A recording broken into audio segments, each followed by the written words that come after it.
All right, Brendan. So, welcome to the afternoon session for the afternoon candidate session. So, this one's called Tell Me About the Staff Experience Utilizing the TPE Recruiter Fair to Assess the Role and Work Environment Against Your Values, Needs, and Wants. So, you have the pleasure of having a two-on-one with myself, Dr. Tim Layson, who's the current TPE chair for this year. And then I'll let my counterpart introduce herself. Hello, my name is Caress Gillespie. I have use she and her pronouns, and I am the chair select for the TPE committee. I also work in student living at Syracuse University. I serve as an assistant director. And that's just a fancy way of saying that I supervise residence directors, but also another CR I wear is liaisoning with our conduct processes and crisis management. Oh, and I forgot to say, my day job is I serve as the associate director for university housing operations at Northern Kentucky University. So I do everything with getting students in their rooms, budget management, and like all of those other things. But in a former life, I was on the res life side for a very long time before transitioning into housing operations and logistics. So you have two housing folks. But we also have a myriad of experiences in a lot of other things. So potentially we can answer it for you. But part of the session is being able, we wanted to first break down like what the recruiter fair was going to look like for you as a candidate. So Chris, do you want to go ahead and take this?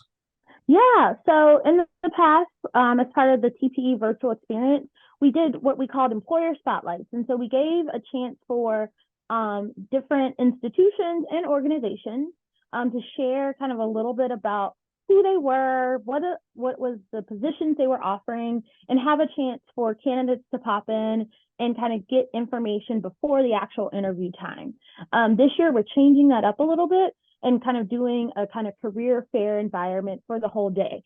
And to kind of maximize or try to organize it in some type of way, we're doing kind of our recruiter kind of career fair day organized by region, and each region will have a certain time frame that they're able to facilitate their informational session about their institution, positions, and kind of have drop-in times for their booths for candidates. And so again, if you're looking and you're particular to a region of like the United States, and even kind of we'll have a time frame for our international employers and kind of non-higher ed, but education adjacent folks to participate. But if you're regionally bound, we wanted to make sure that like from let's say 9 a.m. to 11 a.m. Eastern Standard Time, you knew all the institutions on the East Coast would be kind of offering or engaging in this recruiter fair, and we'd be spotlighting them. Again, they might have drop-in hours beyond the time frame we're highlighting, but again, we're really centering the East Coast in a certain time block. We'll move over to the central United States, a certain list of states, and then the West Coast or Pacific kind of region.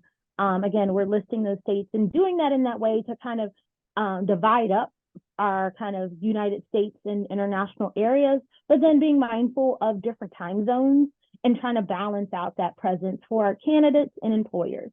And again, you can drop in and using our virtual platform, the job board, each of our kind of institutions and organizations will have booths that again, you'll be able to kind of have links to access and drop in. And then once you go to visit a booth, that's when you'll see either they'll have 1 to 2 staff members if they're doing it in a room, like with a group of people, you'll see that. But if there's one-on-one, you'll be with a recruiter. What we saw in the past is that sometimes they'll have current staff that work at the institution facilitate these sessions, the hiring manager.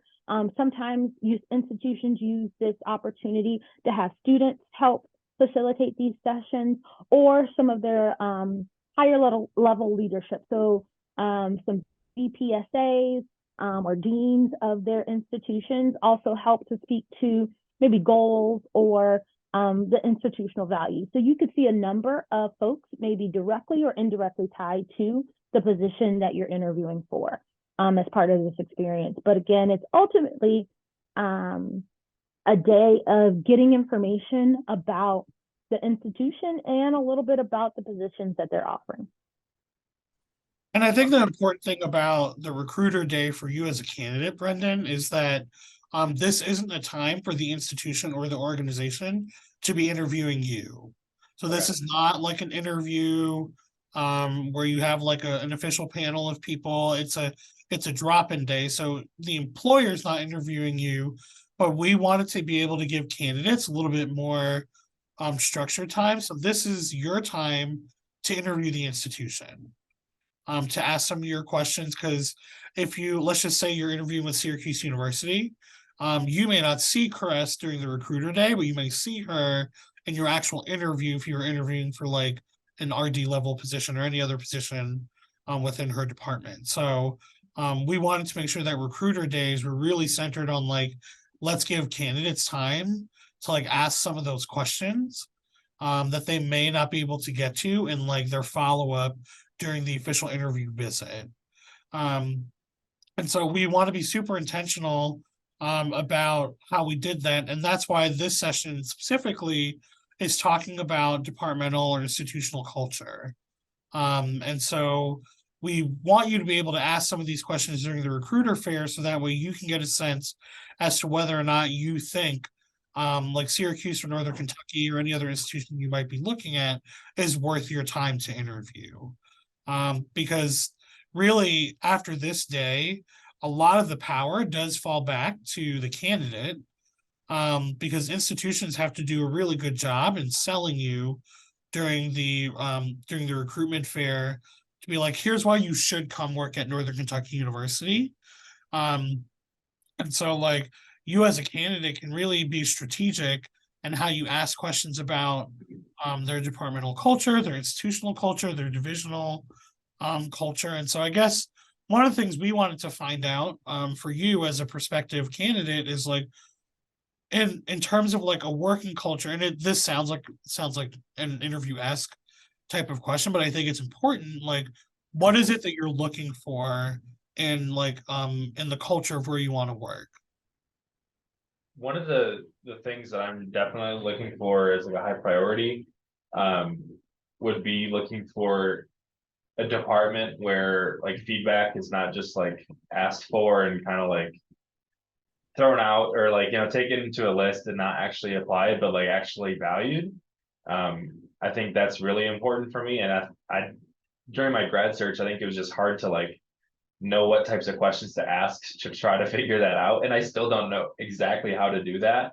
But that's something that I've learned that like I really, really valued about my undergrad experience. As far as what my professional staff experience was when I was in my undergrad, but my supervisor's experience was, I should say, compared to now with my experience. So that's something I'm looking for. Okay. How would you want to ask that question? Or like what is your thought in asking a question around feedback? I'm not quite sure. I think ways that I've had it suggested in the past would be like asking what's a time when like you or one of your peers have given feedback that was applied and like what is that process like? But I'm not sure how to ask like culturally or like on a larger scale, how does it happen? How do you ask your supervisor for feedback?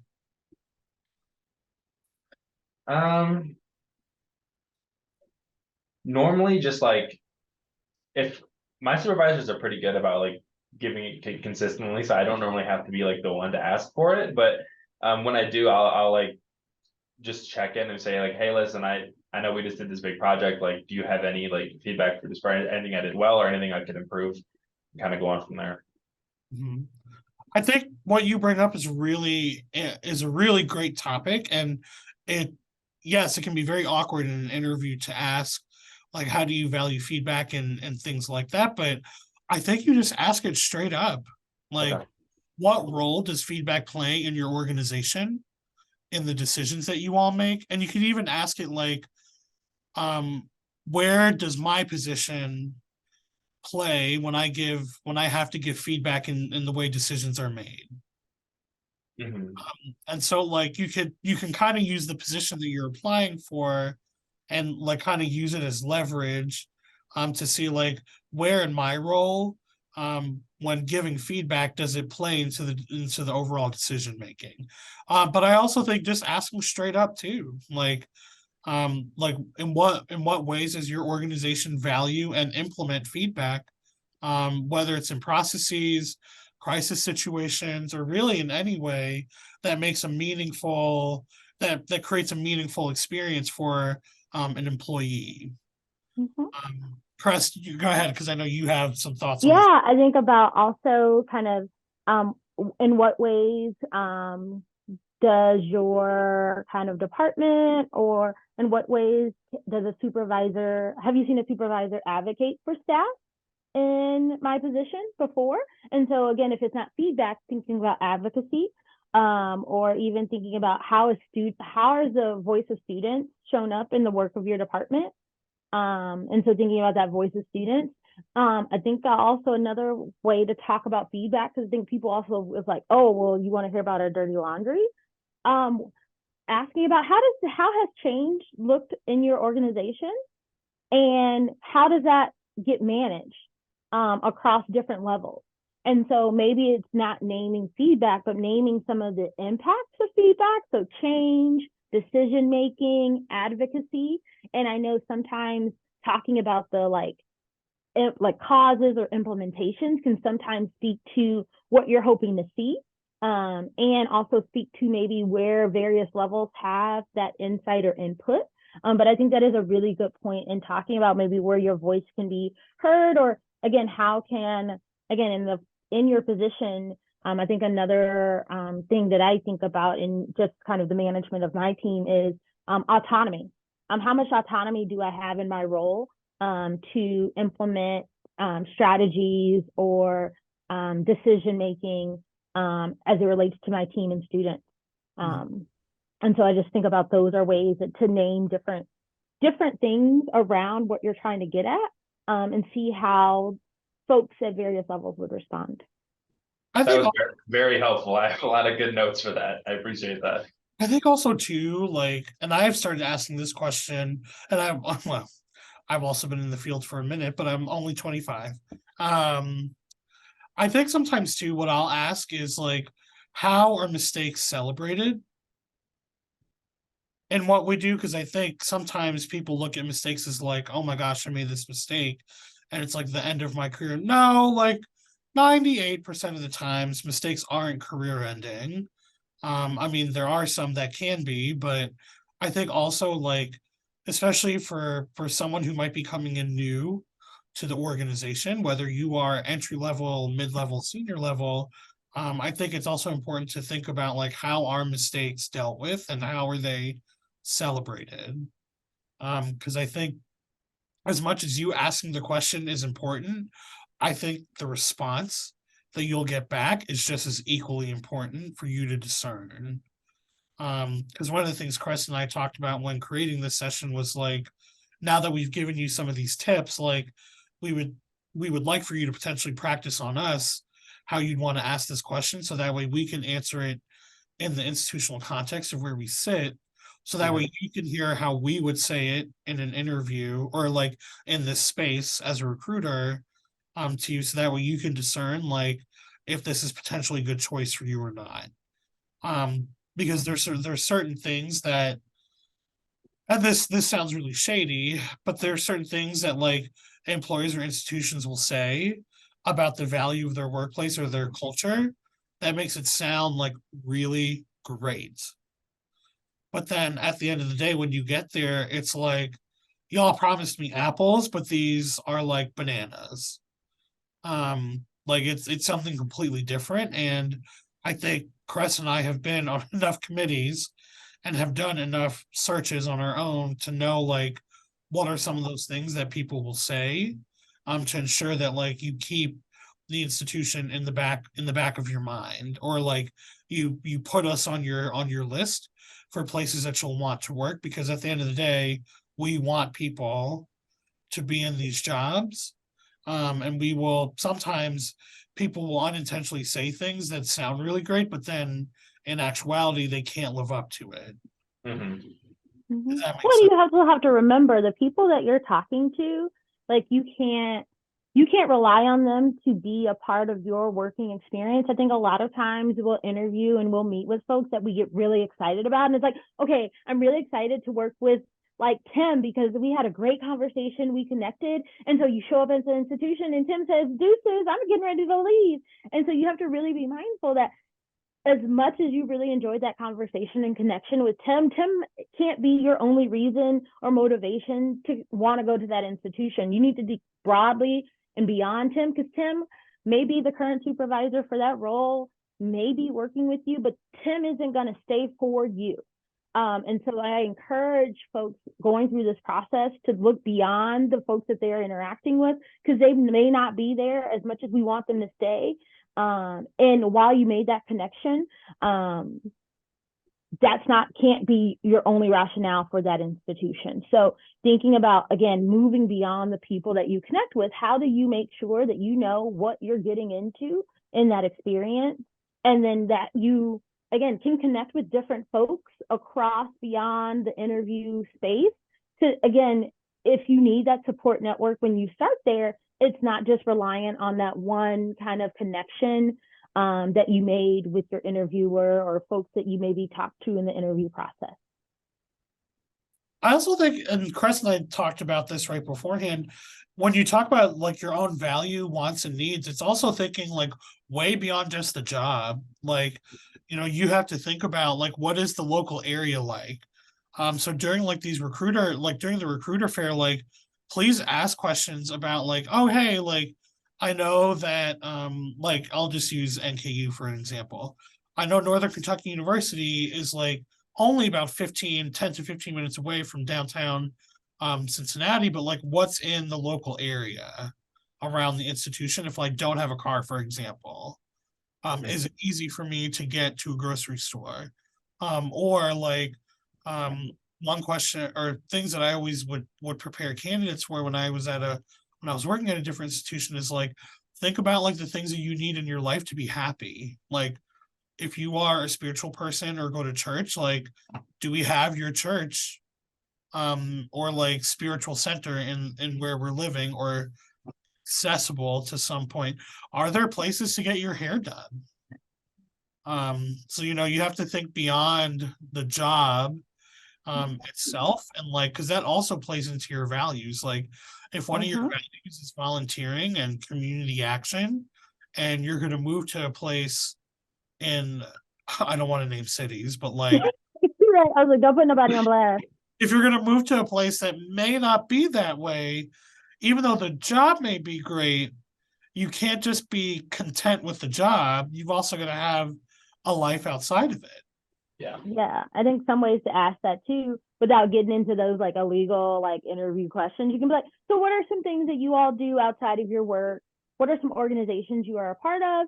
Are there opportunities that your university provides, like wellness initiatives or programmatic things that employees can partake to outside of our daily jobs?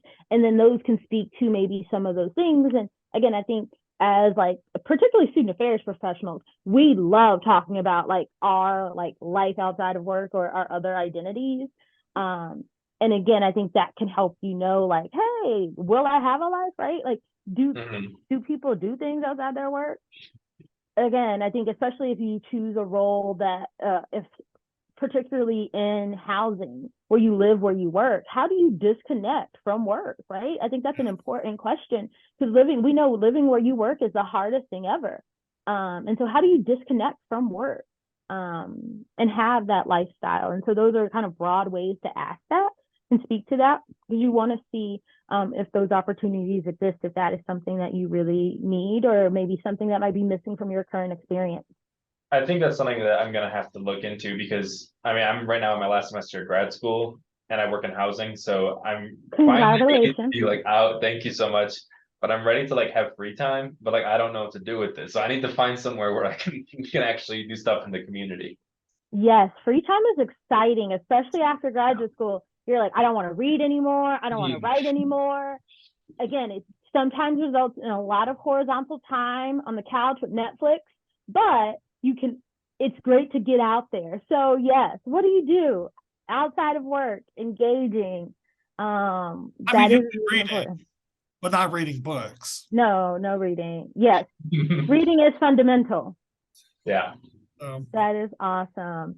And then again, I know we have the recruiter fair, you'll have your formal interview days, but don't feel like you can't ask for more time to get the information you need. I think sometimes our candidates, and I've seen candidates get shy to do email reach outs to the hiring manager or selection team to ask for a little bit more time for additional questions.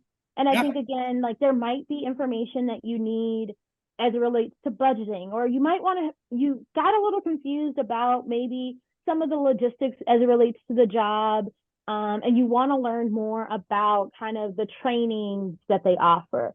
It's okay to ask for more time in a phone conversation, or again, offline outside of our formalized interview time to get that. Again, as much as you are interviewing them or they're interviewing you, you are interviewing them. And so again, if you need an offline chat, or, and I say offline outside of that formal process, if you want to speak to someone with a particular identity or a particular experience within an institution, request that. I know when I was looking for like a mid-level search, I said, I need to speak to another woman of color at your institution to really understand the climate. And if they couldn't meet that need, that was a flag for me. I was like, I needed to know, right? And so again, know that that email exchange can happen with your interview, kind of like the hiring manager that you talk with, and asking for those information. And again, it might not be like another hour or two, but they can give you 15, 20 minutes to get your questions answered so you can feel settled as you're making that decision, because they're going to be giving you a timeline of their process and what they need from you. And so again, as a response, how are you making sure that you're able to ask those questions, or you're not just spending aimless time going on the internet and searching for things that you think might be accurate when you can just go to the source. Well, and I think one of the things, because especially about values and whatnot too, like what Chris just said, like I think it's important that you ask for some of that time too in an interview process. Like, okay, great. I'm glad that there's some of my colleagues that are here on the interview. Is there another way I can talk with some other campus partners that I'd be working with? I think it's just as important that, like, as much as an employer is going to ask some things of you, you are just as equally allowed to ask some things of them. And I remember when for a mid-level role at a different institution, I had asked similarly the same request that the Caress had, and they're like, "Oh, we don't, like, that person is busy." I was like, "What do you mean, a person?" Yeah. And when I got the response, "Oh, the person is busy," I quickly dropped them, because it's like, okay, so that also means that there aren't other people who may not necessarily look like me, but like have or share similar identities, which is a problem, because no, it's not going to be an environment where I will thrive or want to engage in after hours. And like, while it's in an ideal area of where I want to be, like I'm not willing to sacrifice some things for it. One thing that I always tell employers, like, and I even did this when I was a candidate in TPE, and even now, I'm like, I'm so sorry, I'm not going to interview with your institution because it's well outside the bounds of an airport distance. Because having access to an airport, while it's a privilege to fly, I understand that, it's important because, like, I don't live near my family. So, like, having to drive 2 hours to an airport is just not the look for me. And that's like very superficial. But it is something that, like, I need in my work environment in order to be happy. Like, if something were to happen to my family, I need to be able to access the ability to get to them. And like not just easily, but like quickly. If something were to happen. And so, like, that has just been like one of the things that, like, if an airport is more than an hour outside of the institution, like I can't interview there. because like I need to be able to drop things at a moment's notice and like leave and do that. And that also means like some of the other things I may be looking for outside of my work may also be at that same amount of distance. And that is just like not the look either Mhm. for Yeah, me. I've had a similar experience with the airport because I'm from Michigan, but I'm going to school at Mm, Texas Tech, which is West Texas, and there is a little airport in Lubbock, but it's not one that you can cheaply fly out of. So I have to drive no. to Dallas to fly home if I want to visit home, and it's a Oh, lot. so you work with not to name drop people, but like you work with Erica, do you work with Erica Bowles? Yep. She's amazing. Yeah, she's great. I was just working with her a lot yesterday, actually. She's really great. So we Uh, started to share our list of things. Have you started to make either a list or think about some of your like either negotiables or non-negotiables in your search process? Yeah, so I've definitely started to like hammer those out. Um, I would like to be closer to home, which is funny because when I was doing my grad search, I wanted to, I was only going further from home, but I've Mm-hmm. done it now. So now I want to go closer back to close to Michigan or in Michigan. Okay. Anywhere in the Midwest or a lot of the East Coast, I'd be all right with as well. But I think that's my number one. And then also, if I'm further out from Michigan, I'd like to be near a larger airport where I could fly back. But those two things are really important for me. I'm looking for a housing role, like live-in role, for my first professional position, specifically. And then I really don't have any like preference as far as like public, private, large or small. I think I would like to live. I like big cities, so something I've missed out here is I like love going to concerts like that aren't country music, and that's all we got out here. And then I love like going to professional sports and stuff. So like I really can't do that here. So that's something I'd like to be is near a big city. But I don't have any like preference for institution size or type or anything like that. Okay. So I'm That's pretty a open. really good start. I think you're on the right track. And so I think as you're thinking about entering and going in even this recruiter fair, that kind of list or things are really important because I think employers, while they might not ask for your full list, they'll start to think about like, so what have you thought about that you need in your work environment? And so again, you want to be closer to home. You have no preference of your institution size. Um, Sharing some of those things, your employer might ask about like, what are you looking for in your next professional experience? Like, where are you hoping to go? And so being prepared with some of those things also are signals to your employer about like, how do I fit in with where they might be taking their search? So I think I ask that question because as an employer, that tells me like, okay, I have to maybe speak to or be prepared to share some of this information. Or if I'm an employer, maybe that can share or speak to some of the things that you are aligning with, I can say, oh, okay, let me sell you on some of these things and see. So like again, I heard you like, oh, I'm open to East Coast. I don't care about the size. So I I'm not in Michigan, but oh, at Syracuse University, like we Mhm. have all of these opportunities for you to connect with X experiences, etc. So again, I think as you think about that list, I think it's okay to think about how do you share that in your connection with employers, because then that also signals to them where you might be thinking or valuing them in your search experience.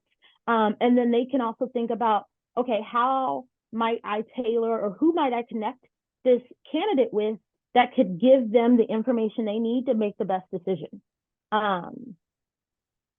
Tim, I tell you on mute. What were you well, going to Northern say? Kentucky University will be recruiting for a residence life coordinator in the near future. I mean, We yes, are and 10 to 15 minutes away from downtown Cincinnati. Did you know the Bengals were runner-ups in the AFC Championship? I do. again, and I I'm actually very familiar with Northern Kentucky because my undergrad was Oakland University. So Oh, oh we're big athletics rivals that we got yeah. there. yeah. So I think also as a new professional, you need to be prepared that you're going to be really, I marketable as someone who's pretty open to a various campus environment, open to a city, wanting to do live and roll.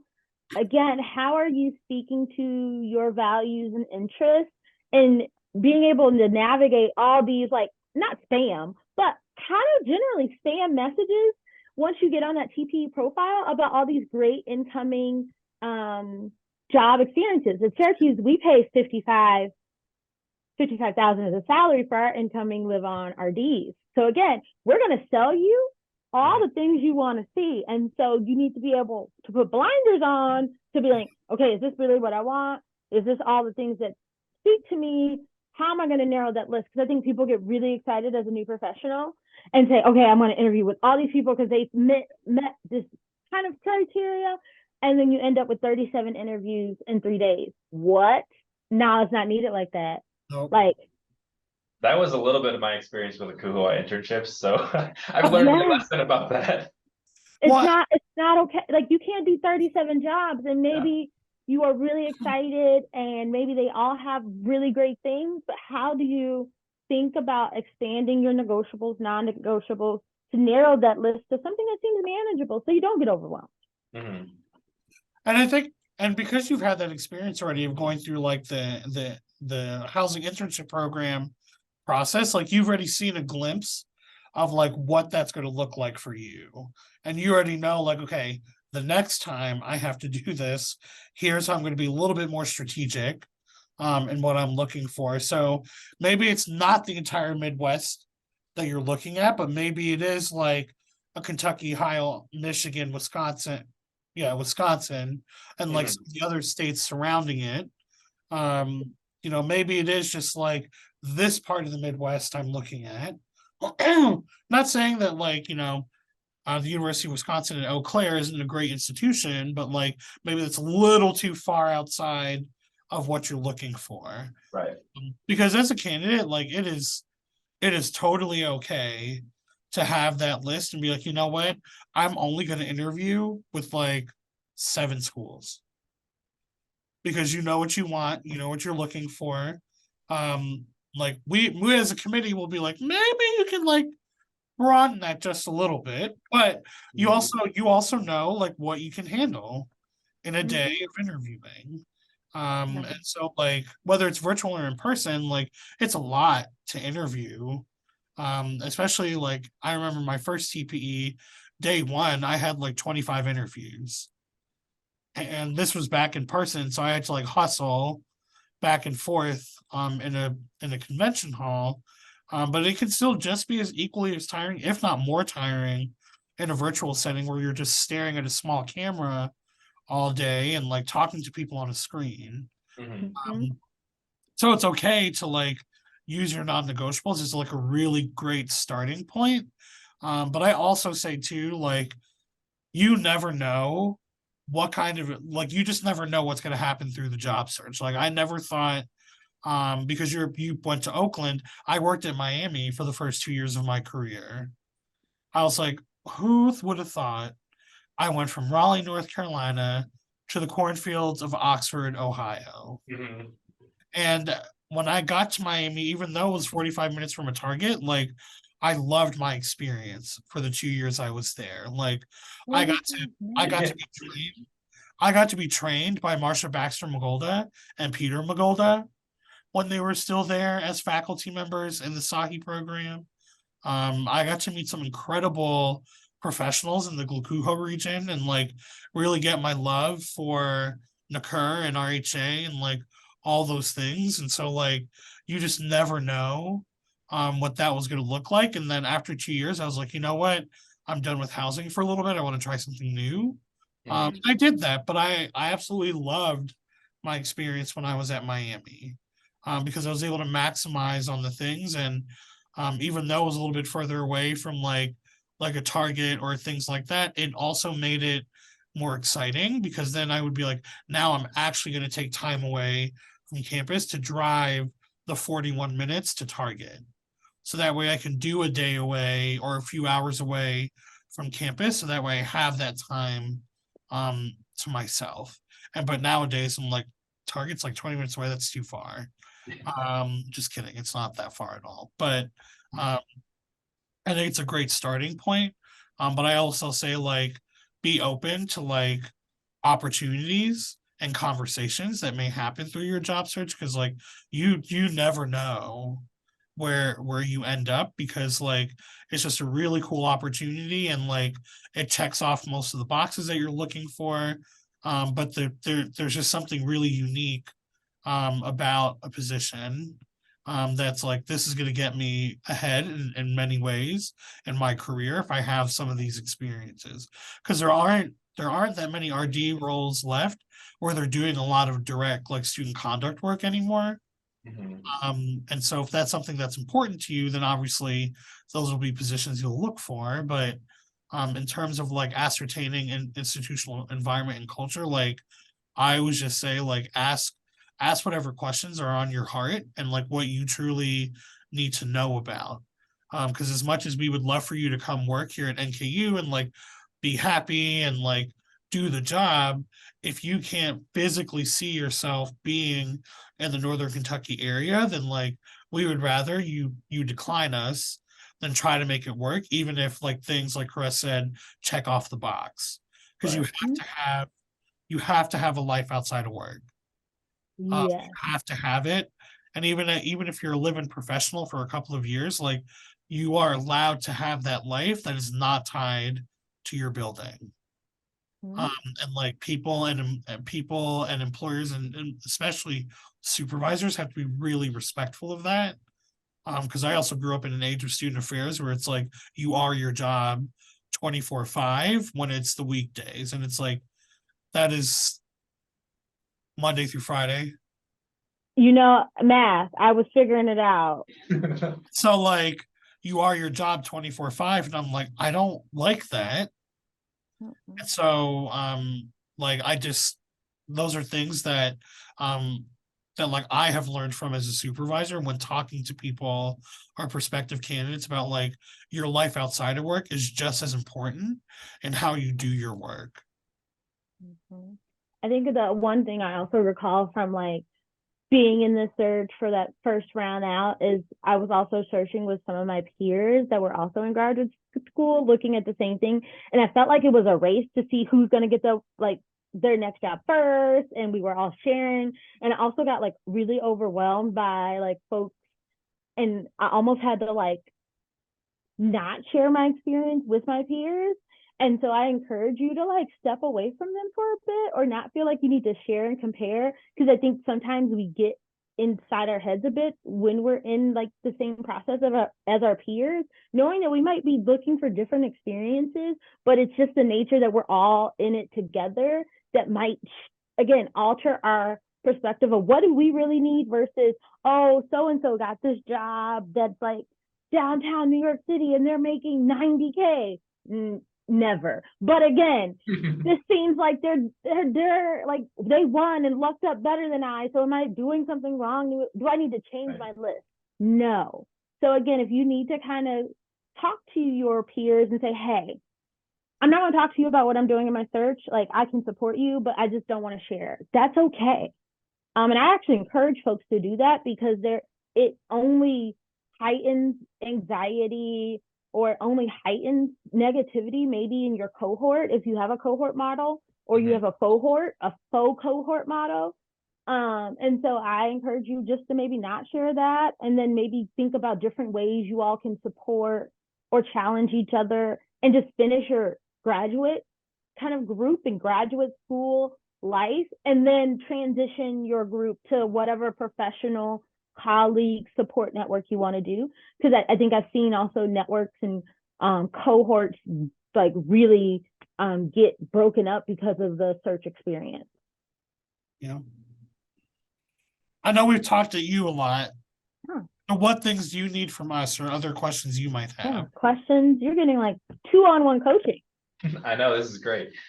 I don't know. So I guess one experience that I haven't been able to have yet because of COVID is I've never had like an on-campus interview anywhere because when I did OPE, it was all virtual. So what advice do you have for, I guess, going through that process as a candidate? And like, what are some things that you can do during that interview on campus or maybe outside of the context of the interviews that like really help you like understand the culture, like how good of a fit it would be? Oh wow. I have to think about that because it's been a long time since we've done physical on campuses too. Like even for us as employers, Really? it's very much the same thing. Oh, Or at we've been bringing people back. I mean, at least us at NK, we only started doing it this summer. Mm. Um, well, one just has like a very like thing, like bring a water bottle with you, and hydrate throughout the day, and mints, like minty flavored things. So like breath mints, are always good because they keep you stimulated, and also your breath will smell good. Um, so those are some practical things. Um, I think depending on the structure of the interview, um, you'll want um, hmm, asking I got culture. my list. Huh? I got my list if you Go want to for still it. think about it. So shoes are important. So again, if you need like some walking shoes and your interview shoes, it's okay to carry them separately. I know I was like, I gotta switch out shoes. So I would always like do that before and after, like, because you might be walking around to different places. Meals, I always was like, is this a meal where I'm talking with people or is this a meal where I can just eat? And I always would clarify what kind of meals I would have in the schedule, to make sure I wasn't being set up for like an interview meal or just a meal.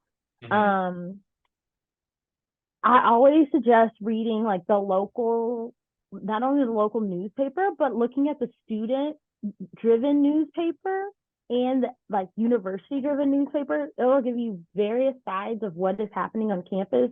The student driven news will say like what they really think, but the university news will give you what they're trying to promote.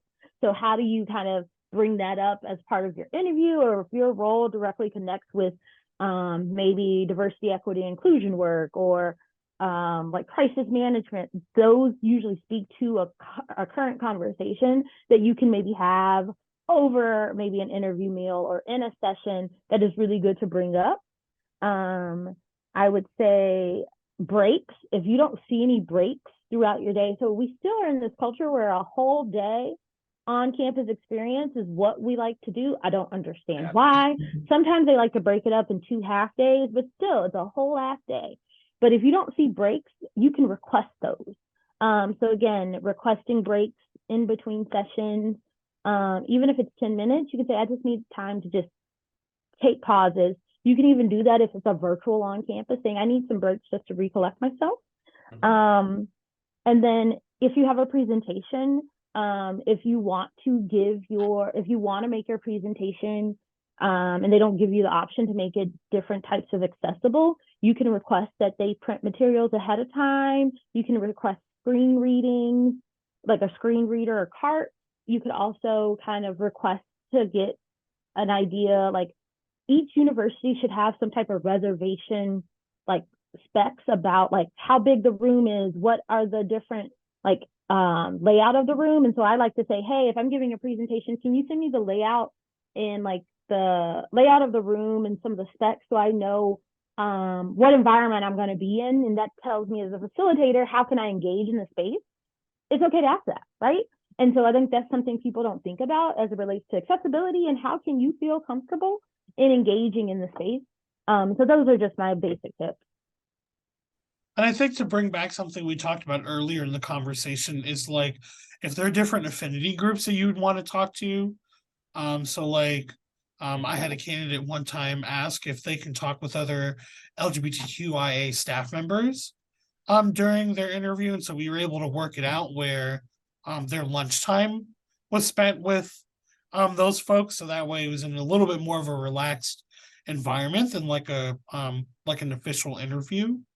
Um uh I always say in terms of like the actual interview, have like maybe 2 or 3 questions that are the same. 2 or 3 questions that are set that you ask every single interview group. So like because we're talking about like institutional culture and things like that, I always like to say like if you had to describe your departmental institutional culture in 3 words, what would it be and why?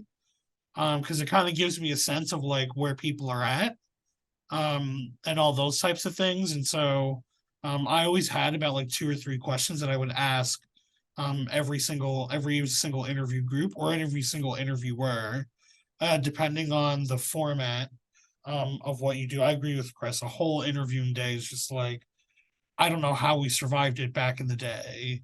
Doing It it. was wild. And it's Oh, also, wow. as Chris talked about presentations, it's also rare for like an entry level position to have presentations, unless it's like a coordinator for like orientation or new student programs or like student activities. I could see that. But I think you said you're looking for like housing roles. Mhm. One thing I always ask, like if I'm being asked to give a presentation, I always ask like, oh, okay, can you walk me through like what are times in the role where I would have to give presentations outside of like staff meetings and like trainings? What are those other times? Because it's a lot as an entry level, excuse me. Hmm. Yeah, it is a lot as an entry level. So again, if you're, I would also see them in some like, if your RD role has like a collateral assignment, Hmm. that might be the case. And so again, make sure that you have something to reference if they're looking at. I think the other thing is just do your homework.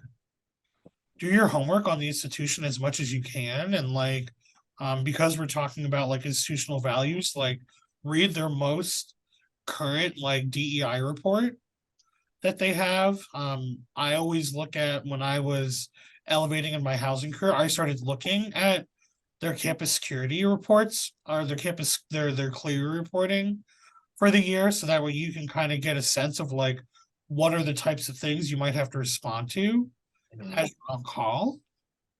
Yeah, Um, look at their strategic plan. So the university, so either the university strategic plan, their divisional strategic plan, sometimes their department has a strategic plan, to understand like where they might be going. If they're a department that values assessment, I might ask if they have any, especially if you're looking in residence life. We know the curricular model is something really popular. Can you provide me any of your curricular assessment that you've done in the last year? That might speak to some of the impact of your initiatives or where your curriculum has been or is going.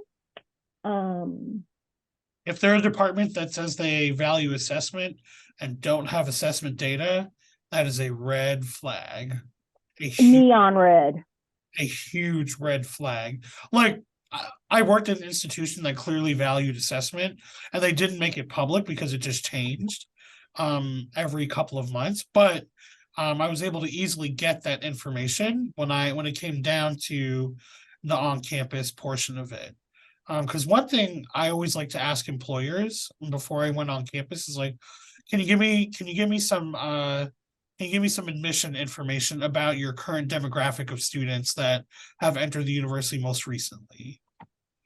Just so that way you can kind of see like where their layout is and who they've recruited to come work at their institution. Um, and I think again, like my other practical tip is just like take as many notes as you can. Whether you are writing them down on a piece of paper or typing them into a tablet or something like that, like take as many notes as you can, because you're going to be so inundated with like you're going to receive so much input from so many different sources during an on-campus interview that like you will naturally forget something that someone said.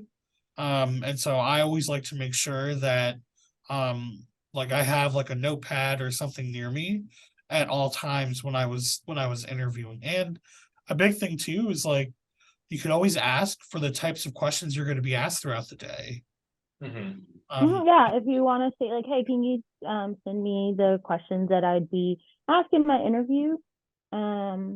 I think also the materials they send you might nod to where they might be directing your questioning. So again, I know in our interview processes with our candidates, we generally will send an outline of our curriculum. So what are our curriculum? What are our learning goals? Um, and things like that, because we want to make sure our candidates are aware of our curriculum as we discuss it throughout the day with them. We don't have org charts in our university, so we're not going to share an org chart with you. And again, we don't navigate or use that really in our department, so we're not going to be able to share that. But when I've been in interviews before, the institutions that value that, they sent that ahead of time with position descriptions, right? So the university or the institution is going to send you documents that might reference where they want you to like prepare or think about. And that usually might kind of come up in different ways, not only maybe the interview with your colleagues or with the specific department. More likely than not, it'll come up because you might have time to talk to their senior director, their executive director, or even like their AVP.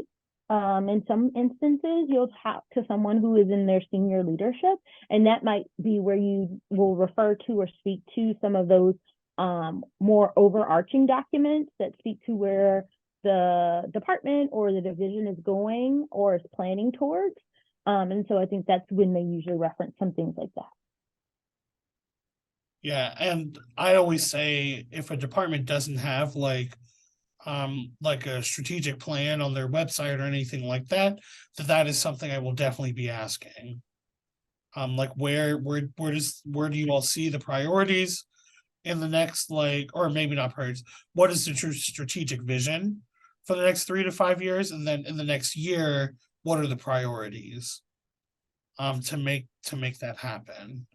Because I remember when I interviewed for an assistant director level role, the goal was to achieve a 90% first year like FTF retention rate, and how residential college fits into that model. So that meant the students who lived on campus in that residential college, we had to retain them at a pretty high rate in order to make the college goal what it was. And so asking things about like, if that is the vision every year, how are you currently achieving something close to that?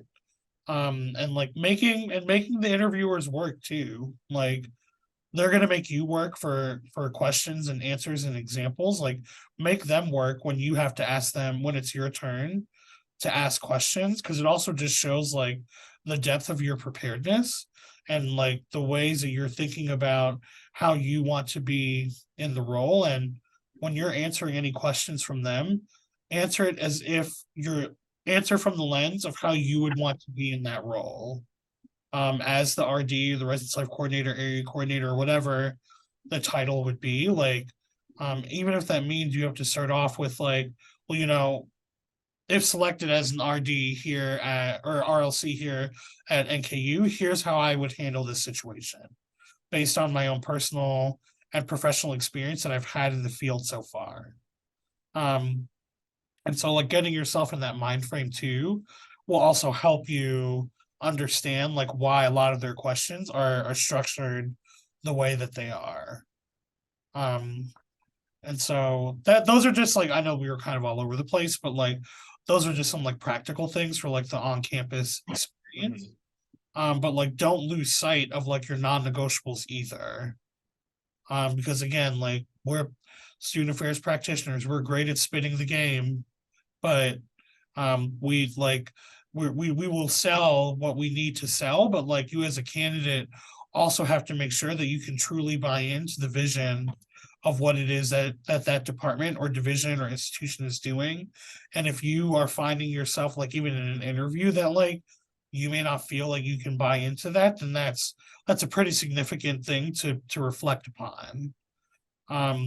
Because I knew halfway through the morning of all my on campuses if I wanted to be at that institution or not.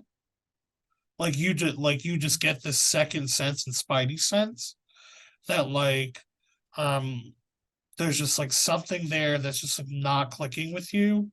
And hopefully maybe throughout the day it might get a little bit better, but then the places where I said no to, I was very glad because then I knew other people who work there that weren't that like didn't have as great of an experience. Does that help? Oh, it's very helpful. Yeah, that's some really good tips. Like I said, I haven't had the opportunity to do that before, so I just wanted to kind of get some other perspectives about what that's like from the candidate side. Yeah, it's very interesting because in this environment, I think there's some institutions that are still continuing with like a virtual on-campus experience. And I think there's some that are still bringing folks on campus because they see that value. Again, I think that yeah, it will be a mixed bag in regards to how that will look based on the institution and also honestly based on what funding abilities that they have. Because I think it also comes down to cost. Yeah, and that's a huge thing too. Like most institutions, they will have some sort of like, if they're able to repay, like some sort of gradient of like, if we like, you'll pay up front whatever the cost is to fly out or like drive or whatever, but then it's like, if we offer and you say no, then you don't get anything. But if like, if you decline, if or like if you withdraw, then you get nothing, or if like we don't offer, you get something. Like it's very um logistics of interviewing can be very interesting depending on the institution. That also tells you something about the institution and the way that they do their like their travel reimbursement if you're having to like fly or drive out somewhere. And likely for you, you probably will have to fly to the places that you're looking at because you're looking in the Midwest. Um, so even in your follow-up questions, like if I'm selected for the final round interview and it's in person, how do the logistics of that work? Yes, you want to be really clear on if there's reimbursement or if you have to pay the cost up front and how that works. Because I think that also is really shocking sometimes for job seekers. When they're like, okay, I got invited to all these on campuses and now I have to figure out where to come up with the X amount of money to get to these institutions because I have to pay up front, or they're going to pay and book them things, but they're going to charge me for that, whatever they book. And so again, make sure you're really clear on the cost. Okay. Because that can sometimes be a challenge. And again, I think you need to be really honest with employers if you can't cover that, because then again, as an employer, then I need to find a way to manage that from my end too. So if I say honestly, like, okay, I can't manage that cost to fly out to your institution, is there a way that I can still facilitate this process virtually? And I think since we've done it virtually, then it's like, yeah, sure. Yeah. Right. And I think we're going to start to see, even like starting now, more of that hybrid option. Like if you can't go to them, then can they facilitate this via a virtual space? And I would say like you'll start to see a lot more of that. And I'm also curious, just like on our end as a committee too, like from our employers, like how much, like what are they doing for their final round interviews? Because a lot of employers have just been virtual, so it's like a half day of interviewing. But like even for us at NKU, like we just started bringing people back on campus, not last summer. I apologize. Let me back that up. Last spring, when we interviewed for the RLC position. So, but we also paid for that outright, whether the candidate chose us or didn't choose us. So yeah, being explicit about those things too will be very helpful. Hello to the person that just joined us. I don't know if you can hear us.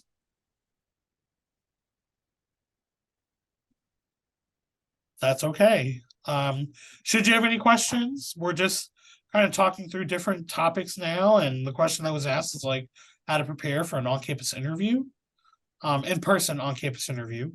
So yeah, do you have any other questions, Brendan? Or I'm sorry, I don't know how to pronounce your name, and I don't necessarily want to try and then butcher it. So, and Pofo, if you have any questions, please let us know. I don't think I have any more at the moment, but that was all very helpful. So I really appreciate the time. Of course. We wish you the best of luck in your process. And if there's other things that we can help with, please reach out. And again, I know for the TPE virtual experience, we're going to be doing some demo days later this month. That'll help navigate. Have you set up your profile on the job board yet? Yep, I just did. Perfect. And I'm actually a graduate ambassador, so I'm looking forward to like sharing this with my kids as well. That's right. I was like, I know your face from somewhere. But yeah, it'll be great. And the great thing is that now that your profile is fully set up, it's on there for employers to view 365 days of the year. Yeah, and is it like in the public setting so folks can reach out to you yet? No, not yet. I still have a Okay. couple of tweaks I need to make, but Ooh, once they reach out, know that two-way chat feature is live, and so employers might begin to reach out to you once you make it public. awesome. Thank you. Mhm. All right, I appreciate it. No problem.